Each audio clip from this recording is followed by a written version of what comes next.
Voici l'énoncé. Donc recopiez déjà l'énoncé qui est un petit peu édulcoré par rapport à ce qu'on vous a donné au départ. C'est un exercice de bac de Polynésie 2016. Alors, la première chose est de comprendre cet énoncé.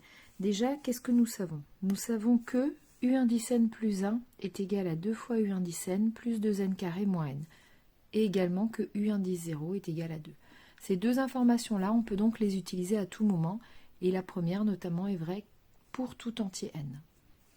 L'information que nous devons démontrer, c'est que U indice n est égal à 7 fois 2 puissance n moins 2n carré moins 3n moins 5. On doit également la démontrer pour tout entier n, mais on ne peut pas l'utiliser. Donc, maintenant qu'on a bien compris ce qu'il fallait démontrer, on va donc commencer notre raisonnement par récurrence. Première étape, l'initialisation. L'initialisation, il s'agit donc de vérifier que pour n valant 0, puisque la démonstration doit se faire pour tout entier n, on a bien cette égalité. Donc, le plus simple est de calculer séparément les deux membres. Le membre de gauche, qui va être U indice 0, et donc qu'on sait être égal à 2. On n'a donc rien besoin de faire d'autre. Et le deuxième membre, qui est, pour n valant 0, 7 fois 2 puissance 0, moins 2 fois 0 au carré, moins 3 fois 0, moins 5.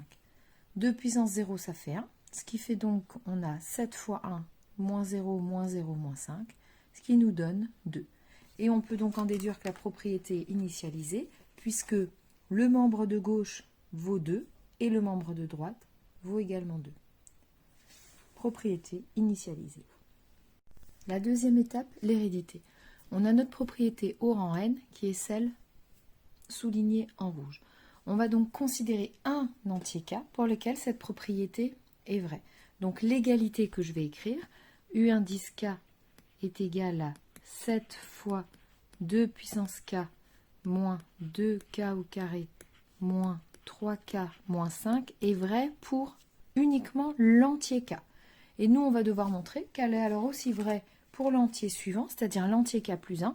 Donc U indice k plus 1, donc au rang d'après, est égal à 7 fois 2 à la puissance k plus 1, moins 2 fois le rang d'après, donc k plus 1 au carré, moins 3 fois k plus 1, moins 5. Donc c'est cette égalité-là qu'on va devoir démontrer et donc à ne surtout pas utiliser. Pour démontrer l'hérédité, étant donné qu'on peut utiliser l'hypothèse de récurrence, mais cette égalité uniquement en prenant k, et qu'on peut utiliser cette égalité-là entourée en vert, mais pour toute valeur de n, on regarde ce qu'on veut montrer. Nous, on va avoir une égalité avec U indice k plus 1. Donc ici, on ne peut rien modifier. Par contre, ici, on pourrait remplacer n par k plus 1. En remplaçant n par k plus 1, donc on n'a que U indice k plus 1 est égal à 2 fois U indice k plus 2 fois k au carré moins k. Donc première chose, on utilise la donnée de l'énoncé. On regarde, là on a U indice k, on a des k. Ici, dans ce qu'on veut obtenir, on a aussi des k, mais on n'a plus de U indice k. D'où l'idée maintenant de prendre notre hypothèse de récurrence et de remplacer U indice k par cette expression-là. Donc, on va remplacer U indice k par 7 fois 2 puissance k moins 2k au carré moins 3k moins 5. Et on ajoute 2k au carré moins k qu'il y avait dans l'expression qu'on a ici. Donc cette partie-là, on n'y a pas touché et on a uniquement remplacé U indice k par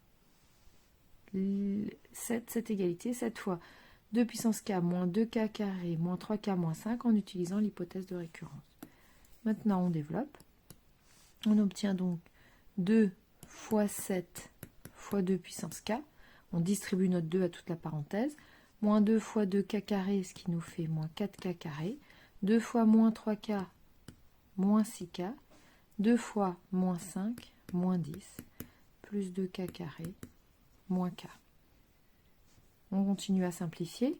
2 fois 7 fois 2 puissance k, on voit que 2 fois 2 puissance k, c'est 2 puissance k plus 1. Notre 2, on peut le voir comme étant 2 puissance 1. Dans ce qu'on veut obtenir, on a 7 fois 2 puissance k plus 1. Donc, on a chez nous 2 puissance k plus 1 fois 7, ou alors 7 fois 2 puissance k plus 1. Comme c'est une multiplication, l'ordre n'a pas d'importance. Ensuite, on a des termes en k au carré qu'on peut ajouter. Donc, on a moins 4 plus 2, ce qui nous fait moins 2k au carré. On a les termes en k, moins 6k, moins k, ce qui nous fait moins 7k. Et enfin, on a moins 10. On obtient donc cette expression qui n'est pas encore égale à ce qu'on veut obtenir. Ici, on a encore des parenthèses et des produits, alors que là, on n'en a plus. Donc, l'idée, c'est de se dire, cette partie-là, on va essayer de la développer pour voir si elle n'est pas égale à cette expression-là. On développe donc moins 2 facteur de k plus 1 au carré, moins 3 facteur de k plus 1, moins 5. Ici, on reconnaît un des membres d'unité entière remarquable, a plus b au carré, qui est égal à a au carré, plus 2ab, plus b au carré, moins 3 fois k, moins 3k, moins 3 fois 1, moins 3, moins 5. Et maintenant, on distribue encore le 2. Moins 2k au carré, moins 2 fois 2k, moins 4k, moins 2 fois 1, moins 2, et moins 3, moins 5 ici, moins 8.